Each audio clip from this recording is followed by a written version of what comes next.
Good afternoon. Good afternoon. We'll be starting momentarily. There's just a small technical difficulty with the NAACP Facebook page.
Testing.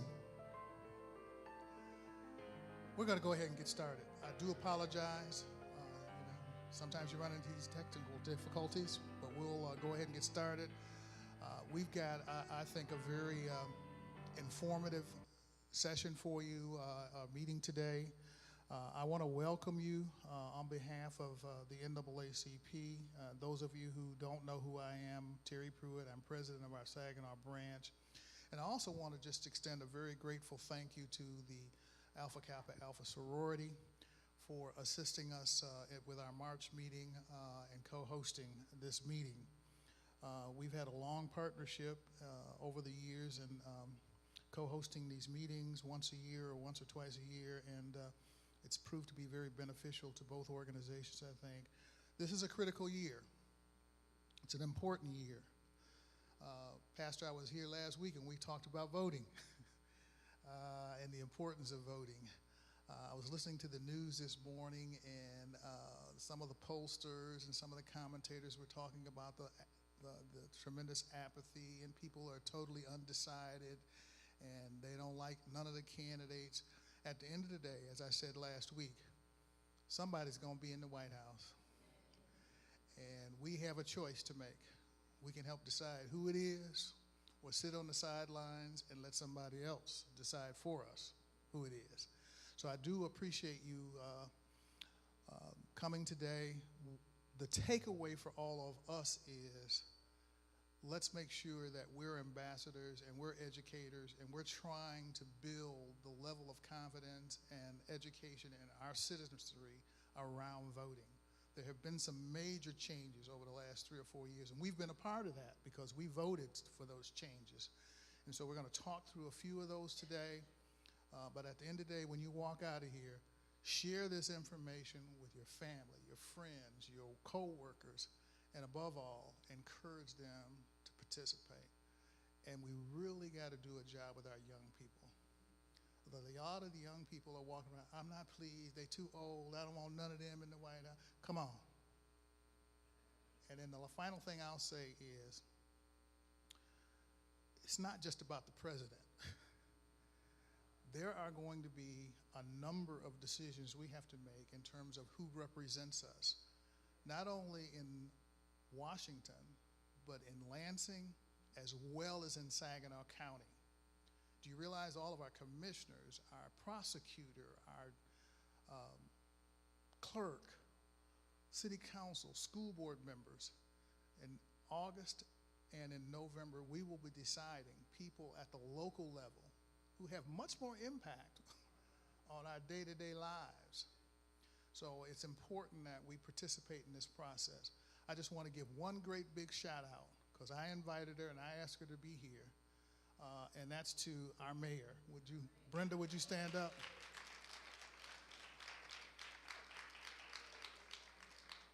And we've got our city clerk with us today. And Christine, you and I are going to have a conversation. There are a couple things that I'd really like to have us talk about and sort of reconvene if we can. Your predecessor used to have, especially during election years, a meeting with several of us. There was a committee that helped to work on polling locations and spreading the information and a number of things, and if even help assisting us with setting up demonstrations in the committee on how to use the balloting equipment and that sort of thing. So sometime over the next month, let's have a meeting. Let's see if we can work with your office to make some of that happen, and we'll be inviting some of our people.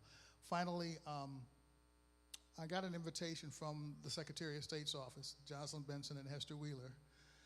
We're going to be convening on a regular basis what is called the Saginaw Area Voter Confidence Team. We've got a meeting, I think, on the 14th or 15th of March. Vanessa, I'll let you know. Christine, I'll let you know, and if you're available. But there's maybe 15, 20 people, and I've already recommended a couple of the AKAs to be a part of that committee. But it'll be once a month meeting, a virtual meeting, where we're working directly with the Secretary of State's office to see what we can do right here in our own community to get people out to vote. Next, I want to invite to the podium the president of this distinguished organization. Ms. Kimberly Horn, would you come on up?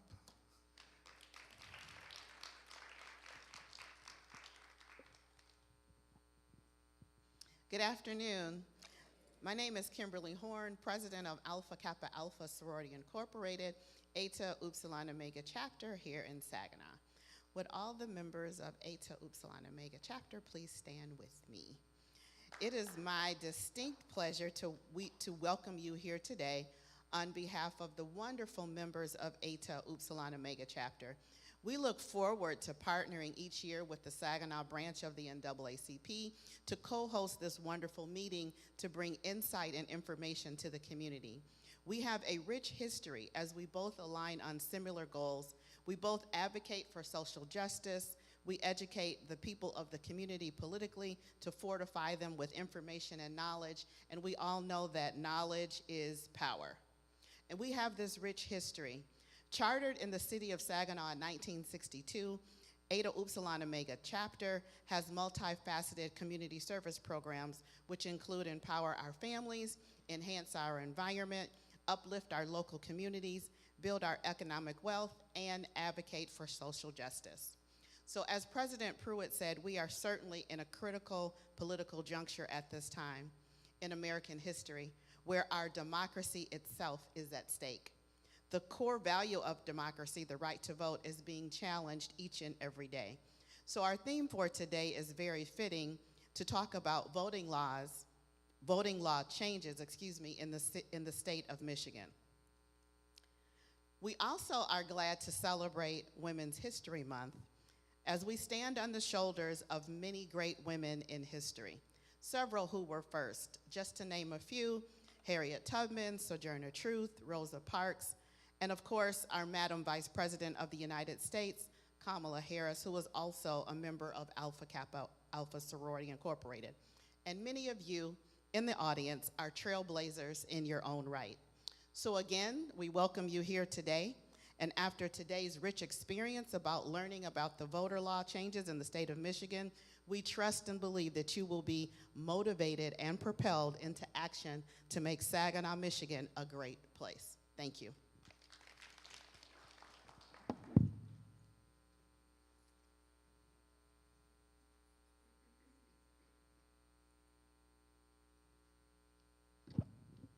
Good afternoon. As we prepare for the program, let us open with a word of prayer. Father, we thank you so much for this day, God, a day that you have allowed us to see and be able to experience your goodness. We thank you, Father, for the fact that you allowed us to wake up this morning with movement and activity in our limbs, oh God, and the things that we take for granted, Father, we thank you that you have allowed us to experience them on this great day.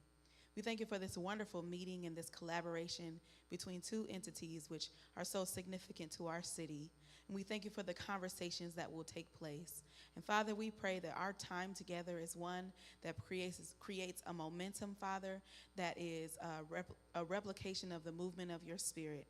We pray for innovative ideas, for information, for motivation, and for inspiration, and that every speaker today would be able to speak with clarity and power, that we might all know and understand what it is that we need to do in order to play our part to make this election and all of the elements in our society all that they need to be. We thank you, Lord God, for the Alpha Kappa Alpha sorority, the Eta Epsilon Omega chapter, as well as the NAACP and the leadership thereof. And we ask you, God, that you would just allow us all to play our part, to do all that we can, to be all that we can in our city. We thank you for all of these things, and we count them done in your Son's name. Amen.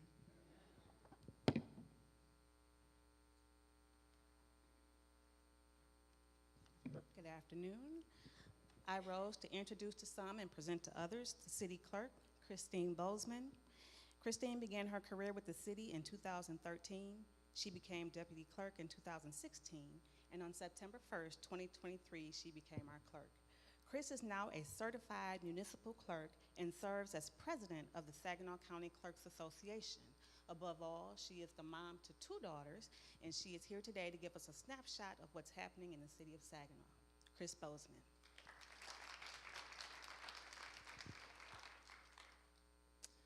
Okay, thank you, Kana, for that lovely introduction.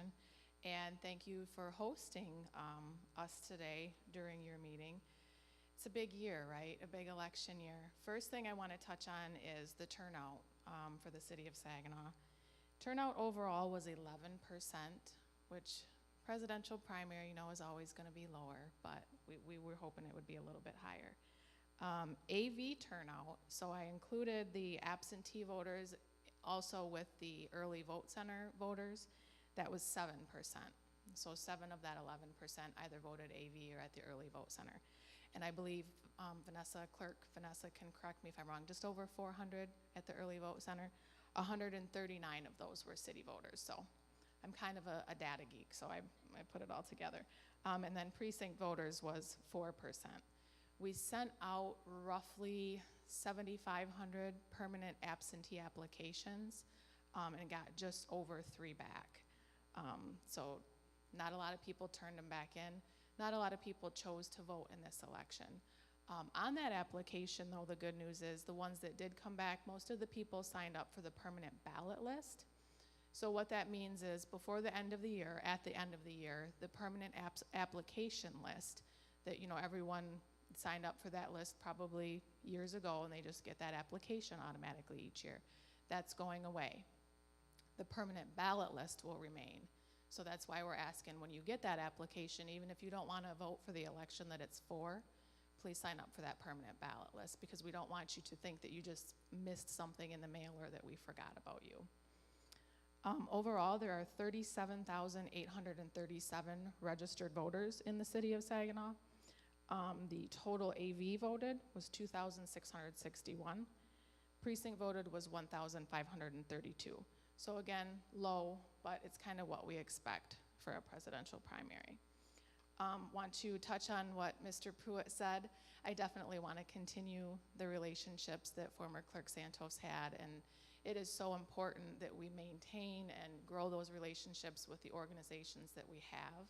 You guys have a much better reach for getting information out, and we have to foster that relationship and continue that. So that's huge. The next election will be August 6th. That's the state primary, and then the general will be November 5th after that. We do have 6 council positions coming up for re-election. 5 of them will be for a 4-year term, and 1 of them will be for a partial 2-year term. So you can pick up packets in the city clerk's office at any point. The filing deadline is July 23rd at 4 p.m. There isn't a filing fee option for city council, so you have to have 50 to 100 signatures on those petition sheets.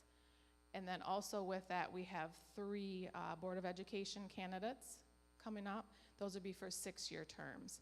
The filing deadline is the same, only you do have an option to file your petitions and pay that $100 non-refundable fee in lieu of getting those signatures. Election workers. I would love to see everyone that's here come in and fill out an application for election work. We are always taking applications. We just don't need as many for certain elections. Like this one, we didn't need 8 or 9 workers, so we didn't bring everybody back, but we are always taking election workers. I get asked a lot about high school students. 16 and 17-year-olds can work, and it's a great experience for them. They just have to work a shorter shift, which we will work with them. We do need laptop workers, so people that have good laptop skills, and a lot of times that's those high schoolers. They're always on their device, and yes, I see her pointing to you back there. And we do train. We have training before every election. So we have handouts. Everything is explained very well in the handouts, and you're taught well to do what it is that you need to do out in the precinct. Another question that comes up with the clerk's office a lot is boards and commissions vacancies. There is a portal on the city website. The city website is saginaw-mi.com. You navigate to the boards and commissions page from there, and then you can go down the list and see what the vacancies are. Or you can also call our office at any time, 989-759-1480, and it's option number 6. And then we can give you a list of any vacancies that there are. That is the information that I had that Ms. Kana requested. Did you want me to take questions now, or are you doing that all at the end? Thank you for your time, and thanks again for hosting.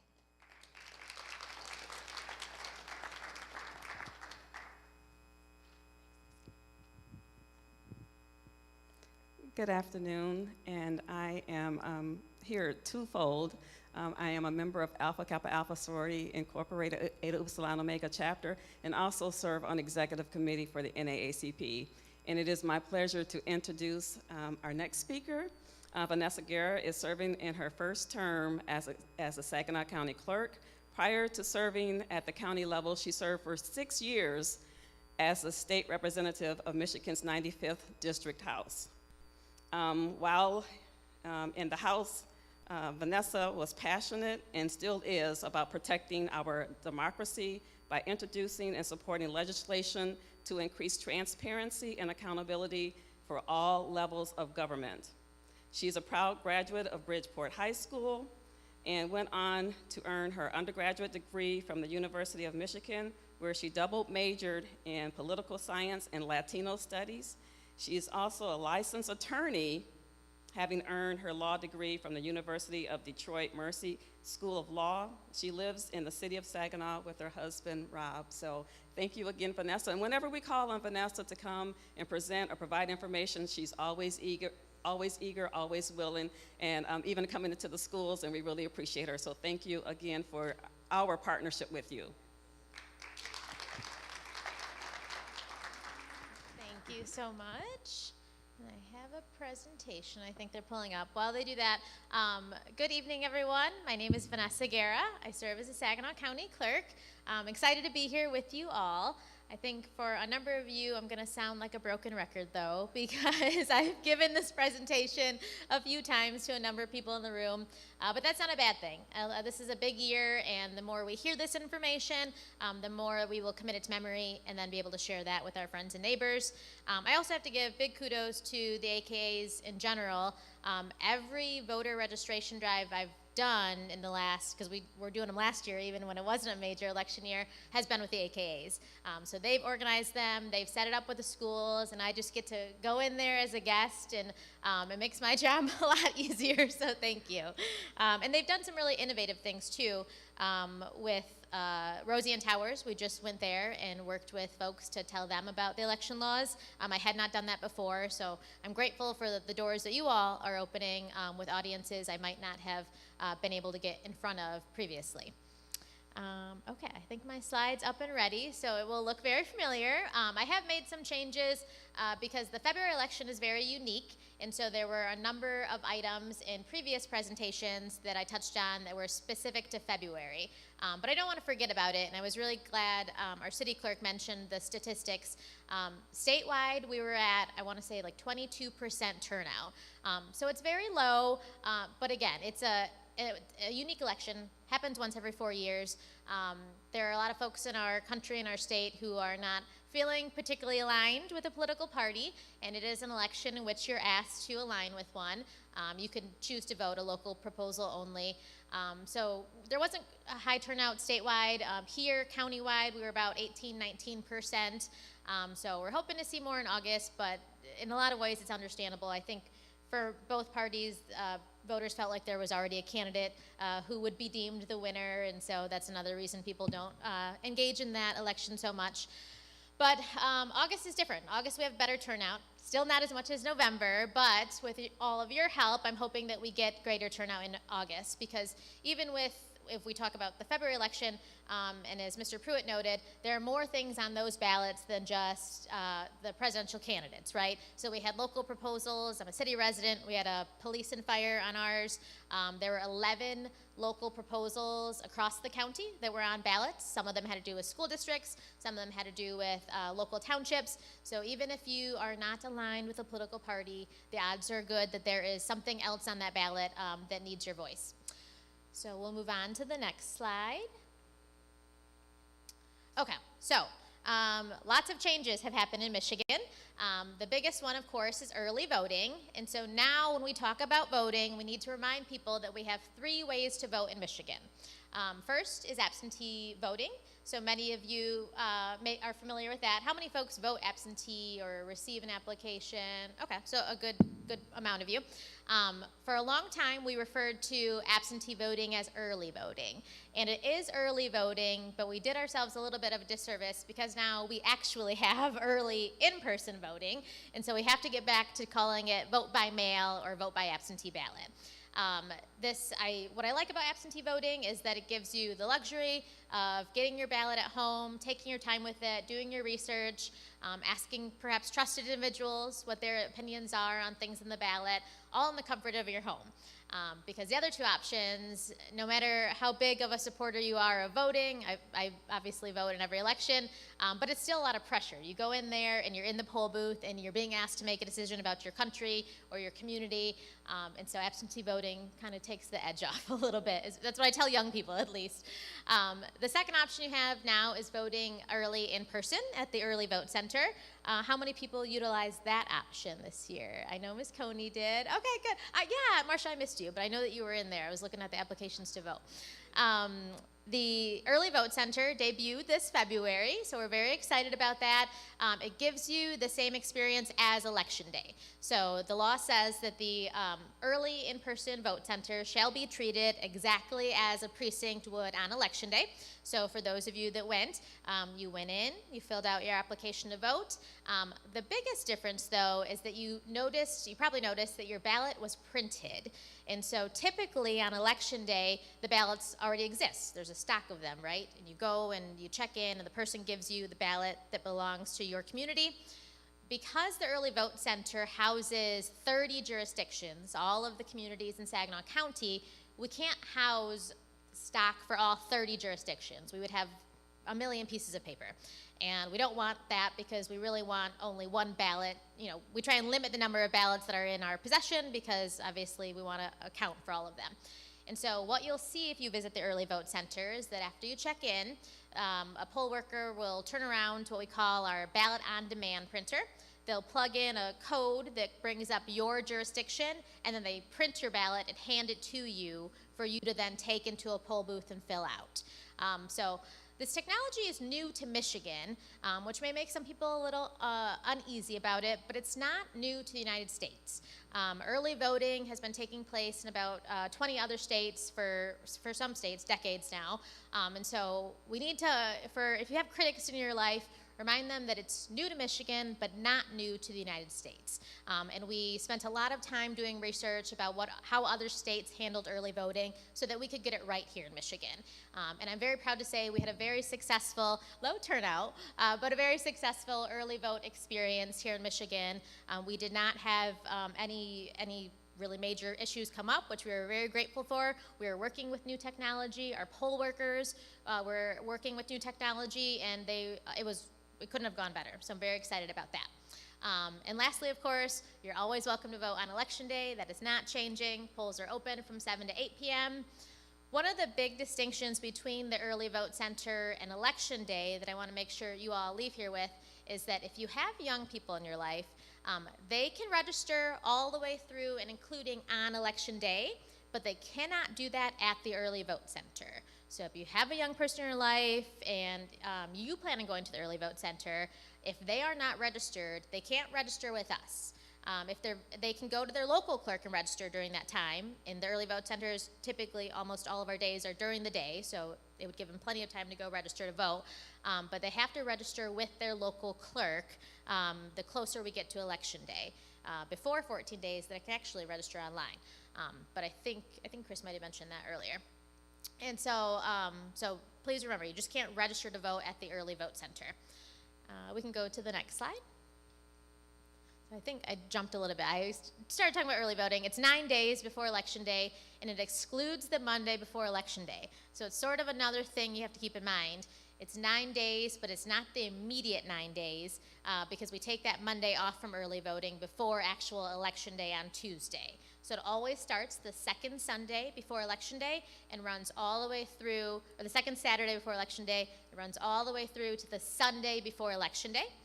It's open 9 to 5. and with one of the days is a little bit later. It's a Wednesday, which will be in the next slide, but stay here for right now. As I mentioned, it's treated as an election day precinct, so you actually fill out your ballot, you'll run it through the tabulator yourself, but we still won't get results until after 8 p.m. on election day. And so early voting does not mean early results. When the early vote center closes on that 9th day, all we do is run a summary, and it tells us how many people voted on that tabulator, but not how they voted. We do not get that information until after 8 p.m. on election day because that is the law. And so on election night, me and several other poll workers from both political parties had to go back to the early vote center, and then we ran reports on all the tabulators to give us the results. So very important to know, this does not mean early results. My own mother asked me that question. She wanted to know who was in the lead, and I'm like, oh, if you think this, I could only imagine what other people are thinking. So no results till after 8 p.m. Okay, we'll go to the next slide. And so for those of you that visited it, it was a very familiar place, hopefully, for a lot of folks. It's very near to the courthouse. The actual address is 618 Cass Street. And it's the reason we chose this location. There are several reasons, but the law did specify that it has to be somewhere in a densely populated community. It has to be somewhere where there's common or typical traditional traffic routes. And with being in the center of the city, whether you're going north to south or east to west, there's the opportunity to cross in the middle, right? And so that's one of the things that we looked at. Another thing that was very important to us was the security of the early vote center. And security has been top of mind for election officials long before 2020. But obviously, after 2020, it became more of something that we had to talk about, right? And so I'd like to tell people that while 2020 was a very rough year for election administrators, and it went all the way through, I mean, I think we still get emails about the 2020 election. One thing that I think, good thing that came out of it is that everybody was now focused on security, right? So there was more opportunities to sort of use that when we were looking for a location, because with this building, it's right next door to the sheriff's department. There are cameras all around the building. It used to be the former sheriff's department, and so we were able to have access to a lot of things that we wouldn't have if we went to go rent a facility. So some other communities rented libraries, or they rented community centers, which are great, and those are secure as well.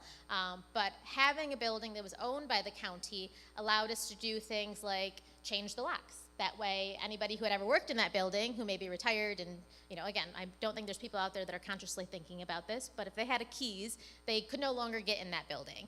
And so that was something that was very important to us, in a way that we were able to really sell this location to our locals. Our locals did not have to join us in this partnership. The law gave them the option of hosting an early vote center all their own, but we knew the best way to do this for the voters, to save them the most money, was to have one central location. So by all 30 jurisdictions joining together, we saved about, I think it was like $1.8 million, because you have to buy a lot of equipment for the early vote center. I think some people think, well, can't you just use your election day? But you can't, because you have equipment that's for election day. It's locked until election day happens, so you can't use it for voting before election day. And so it's a very expensive endeavor. And we're very grateful for our locals, because again, they didn't have to place their trust in us, but they did, and we're grateful for that. And the building being as secure as it is was one of the selling points. As I noted, it's Monday through Friday, 9 to 5. There's an exception on Wednesday is our late day, and it goes from 11 to 7.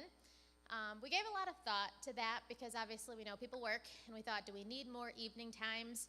But the way it works out is that early voting ends up encompassing 2 Saturdays and 2 Sundays. So we felt like that was ample time for individuals who work business hours during the week to be able to come and use the early vote center. And so we felt comfortable with that, and we'll continue to monitor that. If it ends up being that we do need more late days, we could revisit that and change that. The other thing I want to point out is there is free parking. That was a big question we got from folks, because you will park in the lot that people who use the courthouse use, and those have gates on them. But during early voting, the gates will always be up, and there's a couple spots right in front of the building that are open to voters as well. Next slide, please. Absentee ballots. Okay. So Clerk Bolzmann spoke about absentee ballots, but I wanted to highlight just a couple things. As she has already said, the permanent ballot list is going away. And I talk with my hands, so how many here are signed up for the application list? Your clerk sends you an application every election cycle. A few of you? Okay. So very important to keep in mind that that list is going away. And if you choose, you can now get on. Oh, because the Facebook Live, sorry. And so if you choose, you can now get on the permanent ballot list, okay? How you would have done that, as Clerk Bolzmann mentioned, is by signing up on your absentee application. So if you did not fill out an application this year, maybe you didn't participate in February, that's okay. You're going to get an application sent to you again for the future elections. You want to make sure that when you get it, you select the box that says, I want to vote absentee in all elections. Automatically send me an absent ballot for all elections, okay? Because if you don't, at some point this year, sign up for that list, the application list is going away, and you're not automatically transitioned to the permanent ballot list. You have to make the choice to join the permanent ballot list. So if you didn't do that in February, that's okay. You can sign up for it on the application that you have for August and even for November. Make sure you sign your application because that sometimes people forget to do that. In February, you can go to the next one, please. In February, if you saw the application, it asked you about your political party, and you had to select one of those. You don't have to worry about that in August because the February election is what we call a closed primary. So what that means in Michigan is that you got a ballot that only had, if you chose the Democratic ballot, you got a ballot that only had Democrats on it. If you chose the Republican ballot, it only had Republicans. But if you remember, in August, those parties are on the same ballot. You still have to pick one because you can't cross over in August, but they're printed on the same ballot. And that's because it's an open primary. And so I do believe, personally, that the February election is very intrusive. I think it's uncomfortable to ask voters to declare that right in front of a poll worker, but that is the law in Michigan. But in August, you get more privacy. Again, you cannot cross over in August, but at least when you get your ballot, both parties are listed there, and so in the privacy of the poll booth or at your home, you can fill that out without having to declare to the poll worker which political party you align with. So remember, you can't cross over. So on the left side, those are the two political parties. You have to choose which one you want to participate in. Again, if you do not align with either political party, there will also be a judicial section and a nonpartisan section and a proposal section. And so even if you made a mistake and let's say you voted for both Democrats for some positions in August and Republicans for the other, that section will be canceled out. None of your votes for partisan candidates will be counted, but if you continued on your ballot and you filled out other sections, like the judicial section or the nonpartisan section with the local proposals, those votes will still count, okay?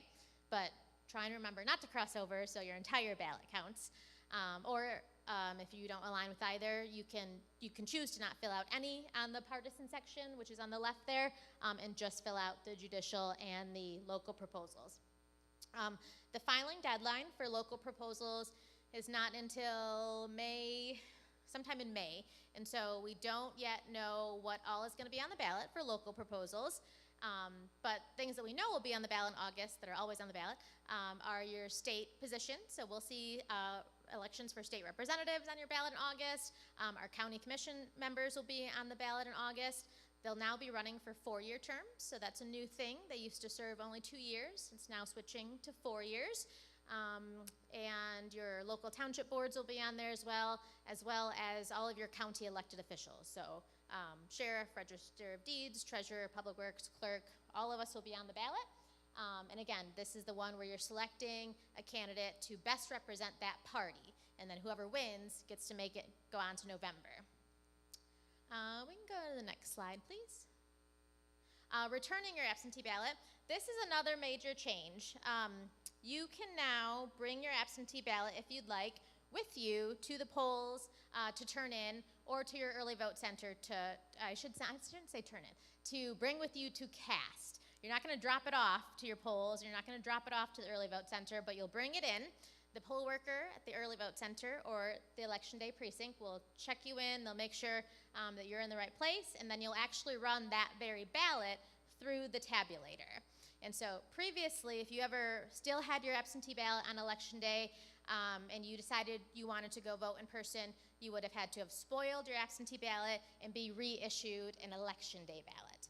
Well, now we're making it so that your absentee ballot can transition into an early vote ballot or election day ballot.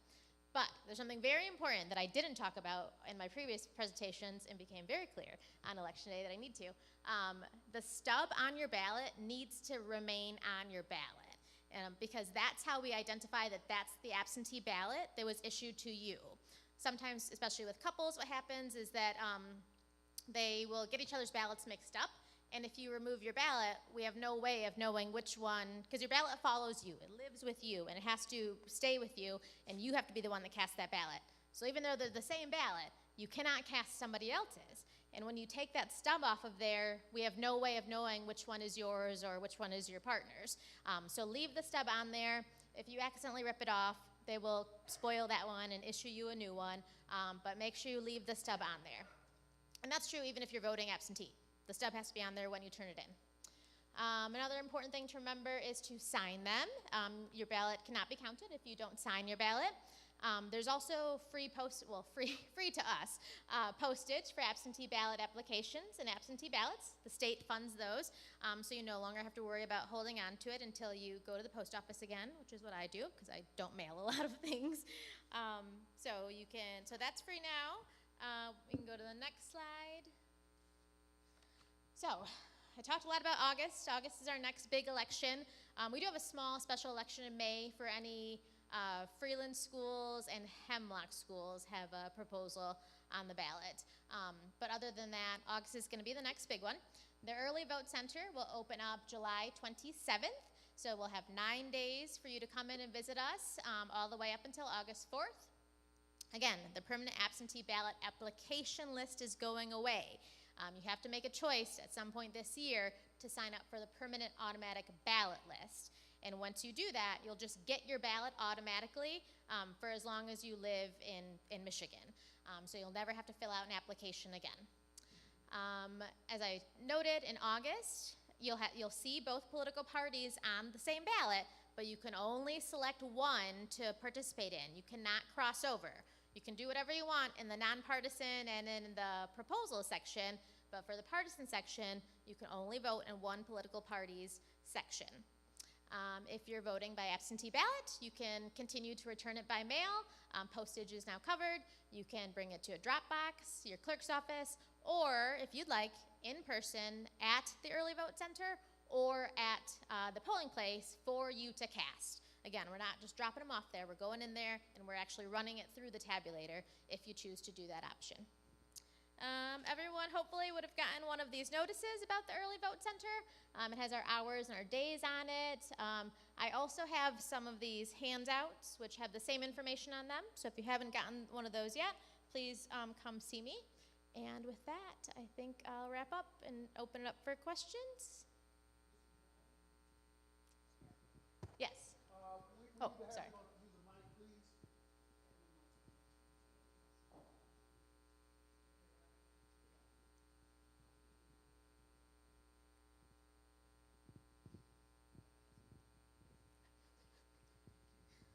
Hi, Ms. Guerra, and hi, Hi. how are you? Thank Good, you for how are you? coming. Yes, my pleasure. My question is, for the absentee ballot, does that have to be sealed when we bring it into your office, or for us to have it calculated into the tabulator? Or can we open up that envelope in front of you? That's a very good question. And so we've never had this experience because the early vote center, first time in February. And so we had voters that did both things. Some that just bring it in and this is all that they had, but their stub was attached. This one doesn't have a stub on it.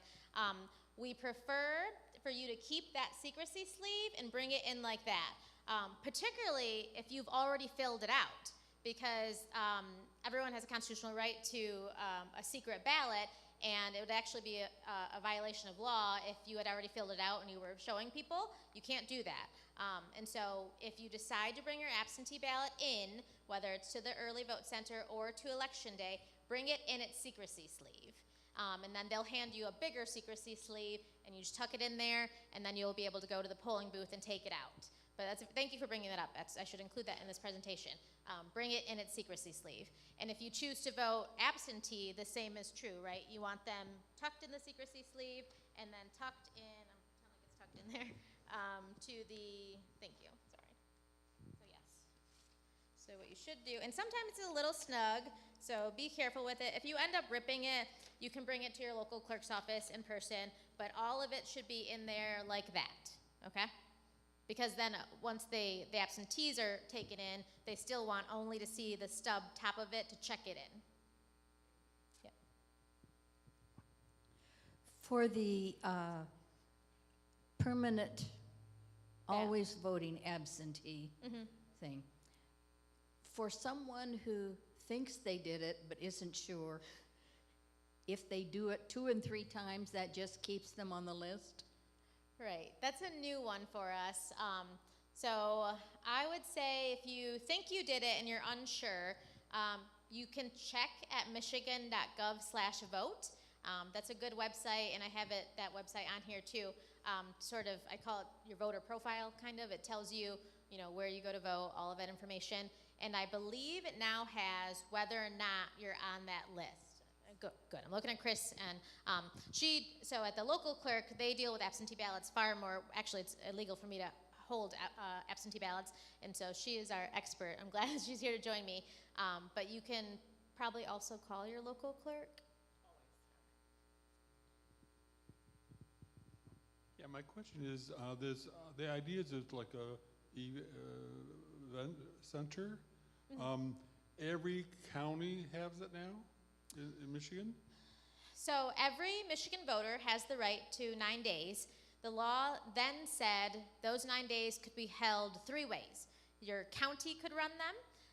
Your local jurisdiction could run it all on its own. So the city of Saginaw could have its own early vote center just for city residents. Or the locals could partner with each other. So like Bridgeport and Buena Vista, or Bridgeport and Birch Run and Buena Vista could partner together to house one. And so we could see that in the future. If we see an increase in usage of the early vote center, we might look to expand the number of them that we have in this county. And maybe it would make more sense for them to be regional at that point, for locals to partner up. The data shows that in states that do have early voting and have had it for decades, it ends up that about 1/3 of your voters continue to vote on election day, 1/3 will vote by absentee ballot, and 1/3 will vote early voting. We are certainly not 1/3 voting early voting just yet, with this being our first election. But if usage increases, we could reevaluate having more than just one. But it was really important for us to do one right the first time and to save money. And so for now, we just have one. But in the future, there could be more.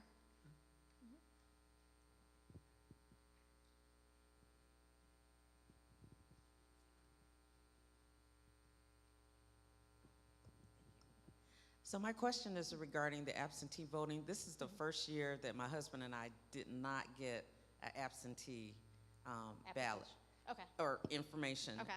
And so how do we make sure that we get it so that we can check the permanent? Check that box, Yeah. yeah. So you can do it online. You can Oh, you join can, the okay. permanent, michigan.gov/vote. You can choose to sign up for the permanent ballot list that way.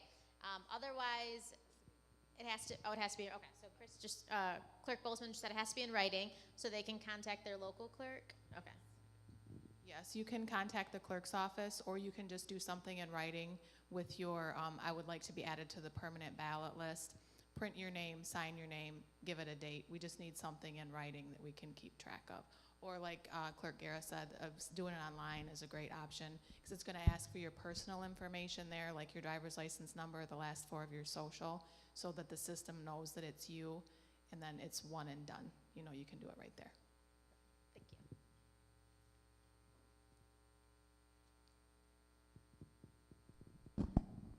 Will the site be at the same location in August and in November also? Yes, yep. The site will, so long as we have early voting held by the county, that will be our site for all future elections, and will also be our site for any special elections. So, for example, in May, there's a small special in some of the school districts, and the early vote center will be open. The law allows us to be open. Some individuals don't really love that because they think it's not a big election. Why would you be open? But our argument in the case that we made to our locals is that voters deserve the same amount of access no matter the election. So whether it's a small special election or a federal or state election in August and November, voters deserve the same amount of access. And to be honest, I think that in the future that could be a real issue for communities who don't open it during the 9 days, because why do I get more days to vote for president than I do my local school millage? Both of them are important. So here in Saginaw County, at least, it will be open, and that will be the location for all future elections.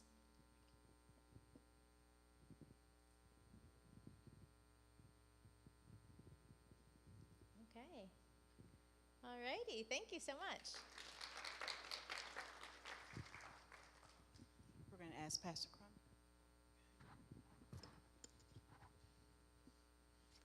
Good evening, everyone. Good evening, everyone.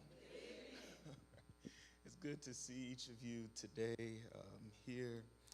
I feel like I'm the youngest one in here, so we're going to have to get more young people to attend these meetings. I was actually making note in my phone earlier. I just turned 23 yesterday. And if we get more people to come out and vote and participate who are my age, instead of doing foolishness, the world will be a better place. Let me say this before I get into this quickly. It's a privilege to serve as pastor here of the Ephesus Seventh-day Adventist Church. I really appreciate the congregation here. Who are my family away from home.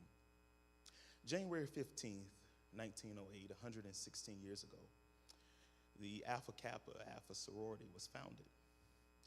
And the founders were among the fewer than 1,000 Negroes enrolled in higher education institutions in 1908. And 25 women who received a Bachelor of Arts degree from Howard University between 1908 and 1911. The purpose for women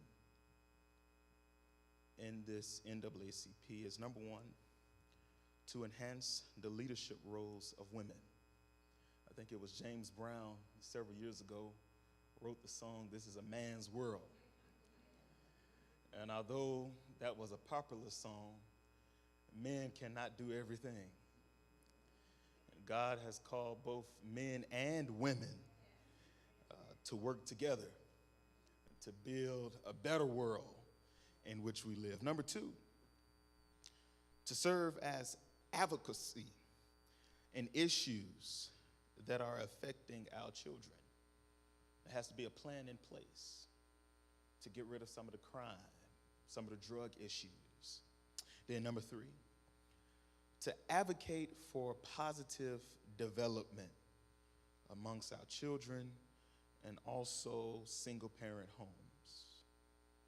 Number four, to support the ongoing work of the NAACP and its units, especially civil and cultural activities, to enhance all members.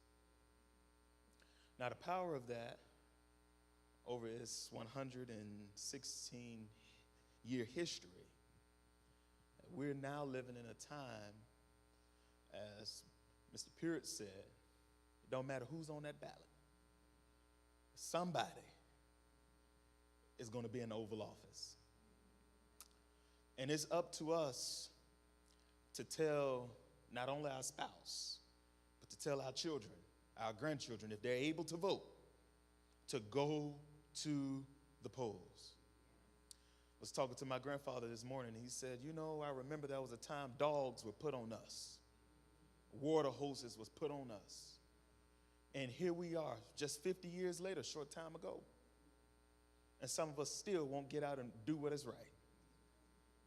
And so let us continue to pray for one another and do what is right by voting. God bless you.